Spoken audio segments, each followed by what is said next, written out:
The greatest day of my life is my answer to anyone asks me, how are you? The reason is that Jesus is the Lord of my life, and I want to make it every day, each day, the greatest day of my life. When Jesus came into this world, he wanted to give us joy, and joy to the full. John 15:11 says, "My joy may be in you, and that your joy may be full." Now, joy is the essence of Christian life. If joy is missing in your life, reconsider your walk with the Lord. If you are a follower of Christ, there is a joy because you follow him and that you engage in God's missions wherever you are.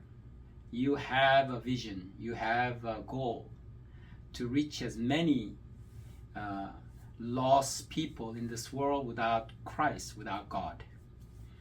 If there is a joy of Christ is in you, you want to tell them about this good news, the joy that you experience. If it is lacking, I hope that you can study the John 15. In the whole context, you will see that God gives us a knowledge of the vine. Jesus said, "I am the vine, you are the branches." So if the branch is attached to the vine, it will bear fruit.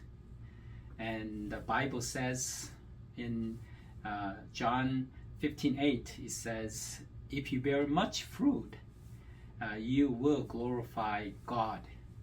Now that fruit is about disciples. You and I are called to make disciples. If you are not making disciples, you can start. You can seek out people who are making disciples. I am constantly making disciples wherever I am, not only the Africans in our village, but those people who are around the world. One person I discipled was in India. One person I discipled was in the United States, in California, through the mediums of FaceTime or things like that. Now, making disciples is not an option; it's a mandate. It's our obligation to go and make disciples. And when we make disciples, there will be joy. And when we follow him, follow Jesus, you will continue to do what Jesus has done, even greater things. Now, I told you in episode 5, if you go back and look at it, I told my testimony about how God led me to Guinea. In that episode, I was praying, "God, if you want me to go to Guinea, if you want me to go there and start a school, show me." I like that prayer, "Show me if that's your will, that's your direction." And God always answered that prayer. I met a man from Kankan, the city in Guinea, in middle of nowhere in Senegal.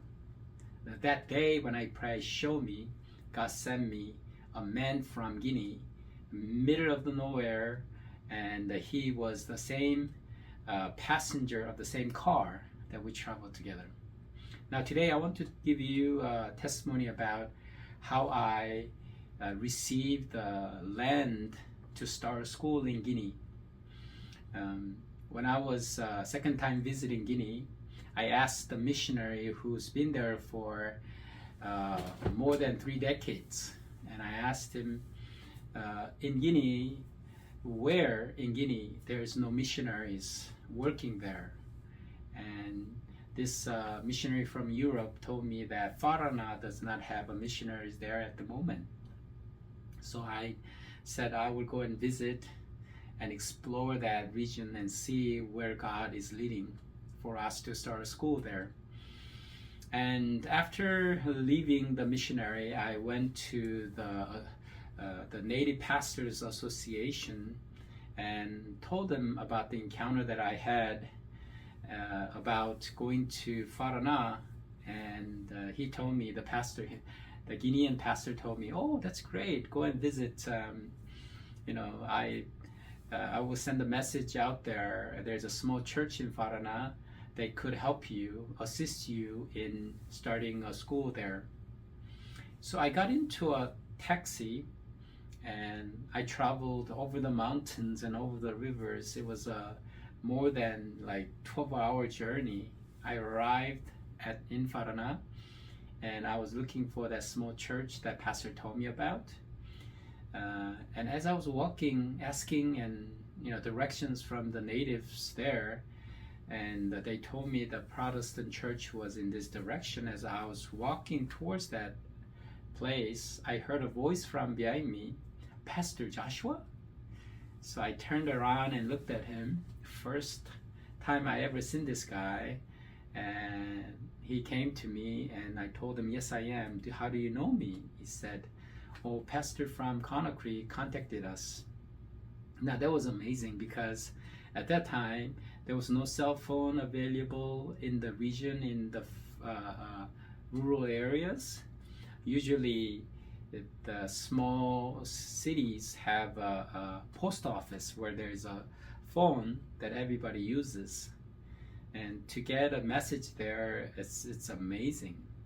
Anyway, I met with the church elders and the pastors there, and I told them the vision that I received in 1994, that God gave me a vision to start a school, and the teachers will be coming from the United States, and we will provide a quality teaching at the same time making disciples of Jesus Christ at the school. And it will be free of charge for the students, and we will select students from all over Guinea and try to raise up bright kids who can become the leaders who will change Guinea and make Christ known in this part of the world. And they loved it, and they said, oh, tomorrow we will make an appointment to visit the senators and governors and the city mayor. So I said, okay. And I went to sleep. Next day, this was Friday, and we visited them. I told them the vision that God has given me to start a school, and they said welcome to our vision, and they were surprised that the missionary had that kind of vision to come and start a school in that part of Guinea. And there was no missionaries there in Farana, so having me coming there was for them possibility of starting something new. So, and the mayor who greeted me, he said to me, if you want to start a school, you need a land. So I said, sure, yes, of course we need a land. And he said, why don't you go and look some properties, possibly starting a school. So I said, sure. And he called one of the workers and told him to go with me to scout out some of the land that is maybe available. So I looked at 2 locations, and then the second one was in Sambria village. As we are going up there, it was beautiful land, it was a little bit on the hillside of the land, and it was perfect. The village was right there, and we wanted to be right next to the village. And the worker who came with me, he said, where would you like the land? And I said, village is right here. You don't want to be too close, so about 100 yards away. This will be a good location. And they start digging the ground, and they put a 1 brick there. And then he said to me, which direction and how many meters would you like? And I was like dumbfounded. Am I getting the land? And I said, our original plan that we've been praying for was 300 meters by 300 meters, which is a big place. That's about 9 football field size. And this is big, right? But the guy who came to help me with this process, he said, wouldn't it be better if he was bigger? So I said to him, should we do 500 meters? And they said, okay, 500 meters. And the guy who came from the mayor's office told the villagers, by this time, the foreigner came to the village, and the villagers all came, surrounded me, wanted to see what's going on. And they heard that we are coming to start a school, so they were very happy with this project. Anyway, the guy who was worker who was working with the mayor told the villagers something, and they all went back to their village. When they returned, they had axes in their hands, and the big cutlass knives were in their hands, and they start working to cut the branches and trees and shrubs to make a straight path for 500 meters. It took a whole day. I mean, I didn't have to pay anything for all these people working for us. And they just voluntarily cut the trees and did all the work for the whole day and made a straight 500 meters. And then they dug another ground and put another cement block to mark the corner. By this time, sun was about to set, and the guy working in the mayor's office, he told me, Pastor, since we have 2 corners now, the other 2 corners we can do it without your presence, and let's go back to city and make the documents for you.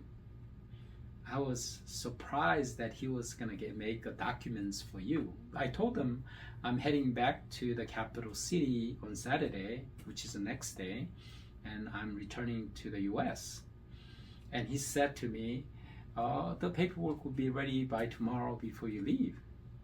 And I had enough experience in this part of the world. When the natives gives me promises like that, I kind of think that, okay, but in my back of my mind thinking that, no way they're gonna make the document by tomorrow morning. To my surprise, he was all ready. In the morning, I was heading towards the bus station to get the bus ticket.